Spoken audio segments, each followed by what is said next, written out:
اعوذ باللہ من الشیطان الرجیم بسم اللہ الرحمن الرحیم۔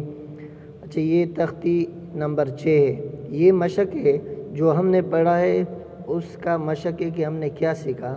اب یہاں پر بتا بھی رہے کہ اس کی جو ہے نا ہجے بچوں سے نکلوائے اور ملانا آپ خود اس سے، یعنی رواں ہم استاد اس کو بتائے اور باقی زبر زیر اور پیش اور حروف یہ بچہ پڑھے۔ جیسے امز زبر آ، با زبر با، دال دو زبر دن، ابدن۔ تو اس کو جو ہے نا یہ جو رواں ہے وہ ہم بتائیں گے اور ملانا بچے پڑھیں گے۔ تو اس کی مطلب یہ ہے کہ آپ نے کیا سیکھا۔ اب یہاں پر مین چیزیں میں آپ لوگوں کو بتا رہا ہوں کہ حرکات کو قطعاً کھینچنا نہیں ہے۔ اب ہم اگر حرکات کو کھینچیں گے نا تو اس کی صورت اور صحیح نہیں آئیں گے۔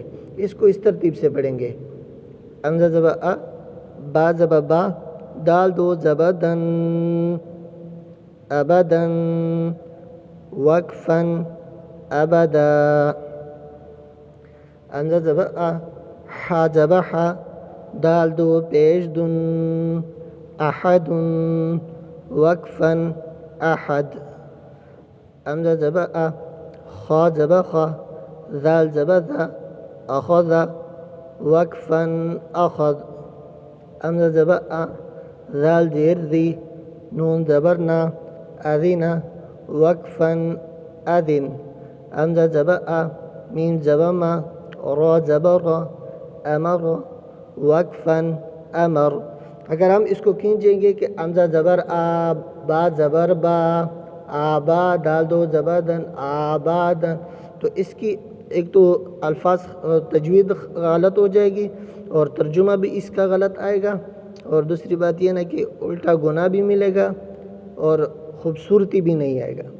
تو اس کو شورٹ پڑھے، ابدن۔ جیسے آپ نے الف ادا کیا تو فوراً با کے پاس پہنچو، ابد، ابا، ابا، دال دو زبر دن، ابدن۔ اسی طرح سارے حرکات میں ایک دوسرے سے اگلے والے کو دوڑو، احد، اخذ، اخذ، اذن، امر۔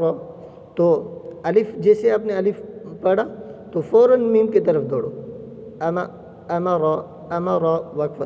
وہ حرکات تب نہیں کھینچے جائیں گے۔ والسلام۔